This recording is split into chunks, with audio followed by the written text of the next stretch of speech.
परम प्रेममय যুগপুরুষোত্তম শ্রী শ্রী ঠাকুর অনুকূল চন্দ্রের আতুল চরণে জানাই আমার শতকোটি প্রণাম। জয় গুরু সকল ইষ্টপ্রাণ দাদা মায়েরা। এই বিশেষ একটি কর্মের মধ্য দিয়ে রাতারাতি কিন্তু আমরা আমাদের ভাগ্যকে বদলাতে পারি। পরম দয়াল যুগপুরুষোত্তম শ্রী শ্রী ঠাকুর অনুকূল চন্দ্র বিশেষ একটি কর্মের কথা বলেছেন এবং জ্যোতিষ শাস্ত্র যারা মেনে চলেন তারাও কিন্তু বিশেষ একটি টোটকা পালন করতে পারেন। ভিডিও শেষে অতি অবশ্যই সেই টোটকাটির কথা আলোচনা করব, কিন্তু পরম দয়াল যুগপুরুষোত্তম শ্রী শ্রী ঠাকুর যে বিধান দিয়েছেন এটা হচ্ছে স্থায়ী বিধান। এর মধ্য দিয়ে আমাদের ভাগ্য পরিবর্তন তো হবেই, প্লাস আমরা সুখে থাকতে পারবো, শান্তিতে থাকতে পারবো, আমরা প্রকৃত রূপে ভালো থাকতে পারবো। পরম দয়াল যুগপুরুষোত্তম শ্রী শ্রী ঠাকুর অনুকূল চন্দ্র বারবার করে বললেন, কৃপা মানে করে পাওয়া, করাই পাওয়ার জননী। অর্থাৎ ভগবানের কৃপা পেলেই যে আমাদের প্রকৃত মঙ্গল সাধিত হবে এটা তিনি বলেছেন। কিন্তু কৃপা মানে হচ্ছে করে পাওয়া, অর্থাৎ যদি না আমরা কর্ম করি তাহলে কৃপা কোনোদিন লাভ করতে পারবো না। অনেকে ভাবেন ভগবান দুহাত ভরে আশীর্বাদ দেবেন আর আমরা সমস্ত কিছু লাভ করতে পারবো। হ্যাঁ, অতি অবশ্যই ভগবানের আশীর্বাদে আমাদের সমস্ত কিছু লাভ সম্ভব হবে, কিন্তু কখন সেটা সম্ভব হবে?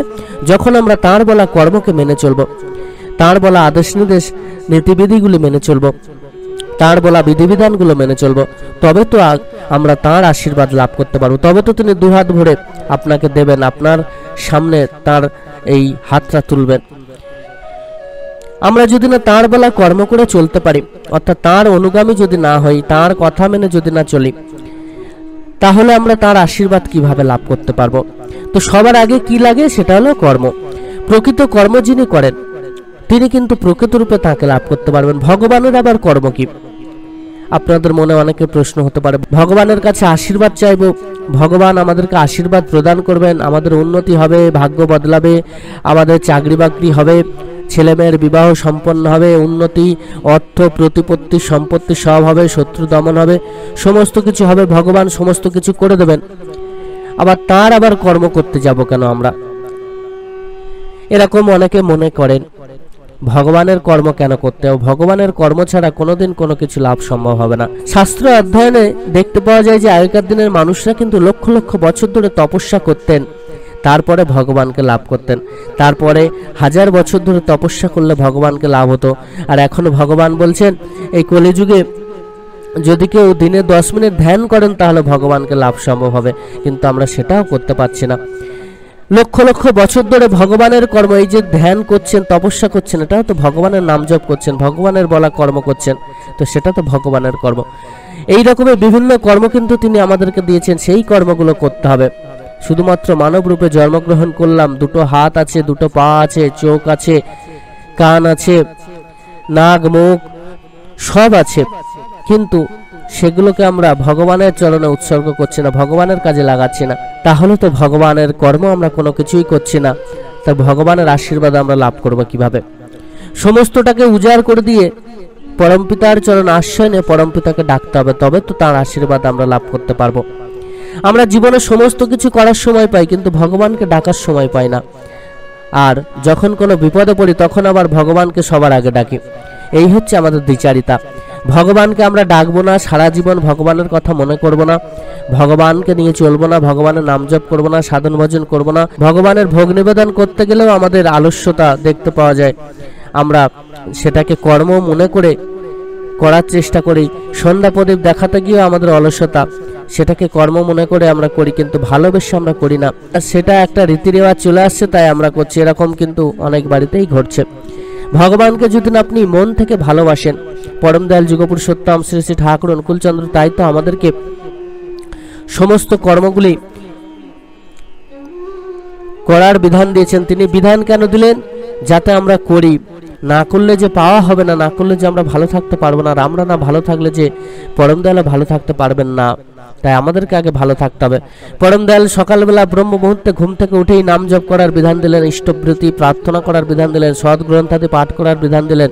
সৎ গ্রন্থাদি পাঠ মানে শুধুমাত্র বইটা পড়লাম তা কিন্তু নয়, সৎ গ্রন্থাদি পাঠের মধ্যে যে শিক্ষা আমাদের আছে, যে শিক্ষা তিনি আমাদেরকে দিয়েছেন, সেই শিক্ষা গ্রহণ করে বাস্তবে ফুটিয়ে তুলতে হবে, তবেই হবে প্রকৃত শাস্ত্র অধ্যয়ন করা। আমরা অনেকে গীতা পাঠ করি, কিন্তু গীতার যে সার, যে অর্থ যে শিক্ষা তিনি আমাদেরকে দিয়েছেন সেই শিক্ষা আমরা গ্রহণ করি না, বা সেইভাবে চলে না, বা সেইভাবে বাস্তবে কর্মগুলোকে ফুটিয়ে তুলে না। তো এতে করে গীতা পাঠের কোনো মহত্ব কিন্তু আমরা লাভ করতে পারবো, কোনো পুণ্যফল আমরা লাভ করতে পারবো না। প্রকৃতরূপে পুণ্যফল লাভ করতে গেলে সবার আগে গীতা যেমন পাঠ করে গীতার শিক্ষাকে গ্রহণ করব, ঠিক তেমনভাবে পরম দয়ালের প্রত্যেকটা শাস্ত্রকে অধ্যয়ন করে তিনি যে শিক্ষা দিয়েছেন সেই শিক্ষাগুলো আমরা গ্রহণ করব। পরম দয়াল বারবার করে বললেন, তোমরা যতদিন না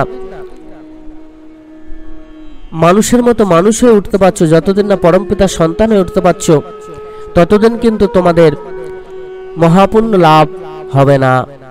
তাই আগে আমাদেরকে মানুষ হতে হবে, আমাদের আচার ব্যবহার কথাবার্তা চালচলন সমস্ত কিছুকে ঠিক করতে হবে।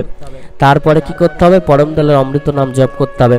পরম দয়ালের নাম জপের মধ্য দিয়েই যে প্রকৃত পাওয়া, সেটা কিন্তু বারে বারে পরম দয়াল আমাদেরকে বলেছেন। তাই তো পরম দয়ালের কর্মকে মনোযোগ সহকারে পূর্ণ ভক্তিবারে শ্রদ্ধাবারে পালন করতে হবে। আর এর মধ্য দিয়েই যে প্রকৃত মঙ্গল সাধিত হবে, এর মধ্য দিয়েই যে আমাদের ভাগ্যকে বদলাতে পারবো, তার কিন্তু বহু প্রমাণ রয়েছে। পরম দয়াল বারবার করে তার শ্রীমুখে বললেন, তুমি নিজেকে নিয়ে আর কখনো ভেবো না। পরম দয়াল বারবার করে বাণীর মধ্য দিয়ে বুঝিয়ে দিলেন, ভাবছো বসে চলবে কিসে, ভাববার তুমি কে, ভাববার যিনি ভাবছেন তিনি, তুমি ভাবো তাকে। আমরা অনেক সময় নিজেদেরকে নিয়ে চিন্তা করি, কি হবে না হবে, ভবিষ্যতে কি হবে, কিভাবে ইনকাম হবে, এই যে দুঃখ কষ্ট ভরা জীবন কবে কাটবে, এই সমস্ত বিভিন্ন জিনিস নিয়ে আমরা চিন্তা করি, বা কারোর কোনো বিপদ হলে আমরা চিন্তা করি। পরম দয়াল বলছেন, ভাবছো বসে চলবে কিসে, ভাববার তুমি কে, ভাববার যিনি ভাবছেন তিনি, তুমি ভাবো তাকে। যিনি ভাবার তিনি কিন্তু ভাবছেন, তিনি সমস্তটা জানেন কখন আমার কি প্রয়োজন হবে না হবে। আমরা যদি তাকে ভাবতে থাকি, আমরা যদি তার সাধন ভজনটা ঠিকভাবে করতে থাকি, আমরা যদি তার নাম জপটা ঠিকভাবে করতে থাকি, তাহলে কোনো বিপদ কোনো সমস্যা আমাদেরকে আর স্পর্শ করতে পারবে না। প্রকৃত রূপে যদি ভাগ্যকে বদলাতে চাই, তাহলে আগে আমাদেরকে কর্ম করতে হবে। ভাগ্য কিন্তু আমাদের একটা লেখা থাকে, কর্মগুণে কিন্তু সেই ভাগ্য আবার নষ্টও হতে পারে, আবার গড়তেও পারে। তাই এমন কর্ম করব, এমনভাবে পরম দয়ালের চরণ আশ্রয়, পরম দয়ালের বলা প্রত্যেকটা বিধিবিধানকে মেনে চলব, যেন আমরা প্রকৃত রূপে ভাগ্যবান হয়ে যাই, প্রকৃত রূপে আমাদের সমস্ত অমঙ্গলকে, সমস্ত বাধাকে কাটিয়ে সামনের দিকে এগিয়ে চলতে পারি। পরম দয়াল যুগপুরুষোত্তম শ্রী শ্রী ঠাকুর অনুকূলচন্দ্র বললেন, প্রকৃত যদি নিজের মঙ্গল চাও, তাহলে ইষ্ট চরণে আশ্রয় করে ইষ্টের বিধিগুলি যথাপূর্বক মেনে চলে জীবন পথে এগিয়ে চলো। তাতেই তোমার সার্থকতা, তাতেই তোমার প্রকৃত ভালো থাকা, তাতেই তোমার প্রকৃত রূপে পাওয়া। তাই আমাদেরকে আগে সদ্গুরুর চরণে আশ্রয় নিয়ে তাঁর চরণে নিজেদেরকে উৎসর্গ করে তাঁর বলা কর্মগুলোকে মেনে চলতে হবে, তবেই তো প্রকৃত রূপে তাঁর আশীর্বাদ আমরা লাভ করতে পারবো। এবার আসি জ্যোতিষ শাস্ত্র মেনে যারা টোটকা করতে চান, তারা কোন বিশেষ টোটকাটি করবেন নিজেদের ভাগ্যকে বদলানোর জন্য। আপনার বাড়িতে যদি অশুভ কোনো ছায়া থাকে, তাহলে কিন্তু ভাগ্য কখনো ভালো যাবে না, বাঁচতে সবসময় প্রবলেম দেখা দেবে। আপনার বাড়িতে যদি দোষ থাকে, তাহলে কিন্তু সমস্যা হবে, তাই সেটাকে আগে কাটাতে হবে। জ্যোতিষশাস্ত্র বলছে, বাড়িতে যদি নেতিবাচক শক্তি থাকে, সেটাকে দূর করার জন্য শনিবার অথবা রবিবার সন্ধ্যাবেলায় 5টি লবঙ্গ, 3টি কর্পূর এবং 3টি বড় এলাচ পোড়াবেন। তারপর সেভাবেই সারা ঘরে সেটা দেখাবেন। ভালোভাবে পুড়ে গেলে ওর ছায়া প্রবেশদ্বারে ছড়িয়ে দেবেন। এতে করে কি হবে? নেতিবাচক শক্তি দূর হবে, আপনার গৃহের মঙ্গল সাধিত হবে, আপনার যে সমস্ত বাধা আসছিল সেগুলো কেটে যাবে এবং সকল দিক থেকে কিন্তু আপনি মুক্তি লাভ করবেন। এছাড়া আপনারা আরও একটি বিশেষ কর্ম কিন্তু করতে পারেন। শনিবার অতি অবশ্যই কালো কুকুরকে সেবা দেবেন, এতে করে মহামঙ্গলের অধিকারী হবেন আর আপনার ভাগ্য কিন্তু বদলাবে।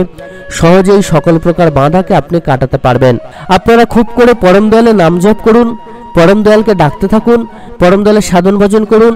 এতে করে কিন্তু আপনার সমস্ত প্রকার সমস্যা থেকে আপনি মুক্তি লাভ করতে পারবেন, প্রকৃত রূপে যদি আপনি পরম দয়ালের সন্তান হয়ে উঠতে পারেন।